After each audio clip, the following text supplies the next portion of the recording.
जय महाराष्ट्र मित्रांनो, फेज 1 ची वोटिंग झालेली आहे. तर कुठे किती पर्सेंटेज मध्ये मतदान झालेले आहे ते तुम्ही तुमच्या मोबाईल मध्ये ऑनलाईन पद्धतीने 1 मिनिटात लाईव्ह चेक करू शकता. आणि इथून जे काही वोटिंग होणार आहे ते सर्व इथे तुम्ही मोबाईल वरून चेक करू शकता. कशा प्रकारे चेक करायचे आहे ते आपण पाहणार आहोत. त्यासाठी व्हिडिओ नक्की शेवटपर्यंत पहा व चॅनल वरती नवीन आला असा तर चॅनलला सबस्क्राईब करा. तर मित्रांनो, सर्वात पहिला तुम्ही तुमच्या मोबाईल वरती प्ले स्टोर मध्ये वोटर टर्न आउट हे ऍप सर्च करून इन्स्टॉल करून घ्यायचे आहे. हे ऍप इन्स्टॉल झाल्यानंतर ओपन करून घ्या. ऍप्लिकेशन ओपन झाल्यानंतर अशा प्रकारे इंटरफेस दिसेल. ऍप्लिकेशन पूर्णपणे ओपन झाल्यावरती इथे लँग्वेज सिलेक्ट करून घ्यायचे ऑप्शन दिसणार आहे. तर इंग्लिश व हिंदी तुम्ही तुमची लँग्वेज सिलेक्ट करून घ्या आणि नेक्स्ट बटनावरती क्लिक करा.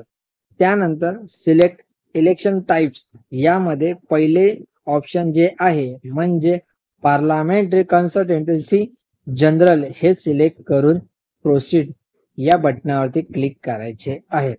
अशा प्रकारे स्टेटनुसार इथे रिपोर्ट दाखवणार आहे की किती पर्सेंटेज मध्ये मतदान झालेले आहे.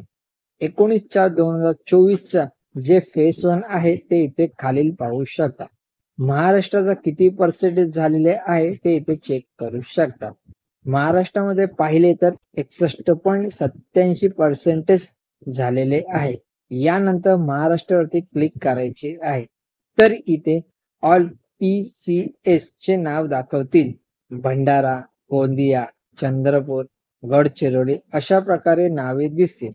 तर भंडारा गोंदिया 64.72, चंद्रपूर 63.7, गडचिरोली 70.38, नागपूर 54.46 आणि रामटेक 59.58 अशा प्रकारे किती पर्सेंटेज मतदान झालेले आहे ते इथे दाखवले गेलेले आहे.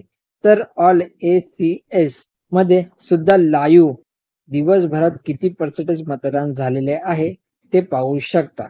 इथे ऑल ACS ची नावे सुद्धा दाखवली गेलेली आहेत. अशा पद्धतीने तुम्ही लाईव्ह मतदान किती झालेले आहे ते तुम्ही पाहू शकता. तर मित्रांनो, व्हिडिओ आवडली असेल तर नक्की शेअर करा आणि चॅनलवरती नवीन आला असाल तर चॅनलला सबस्क्राईब करा. जय महाराष्ट्र मित्रांनो.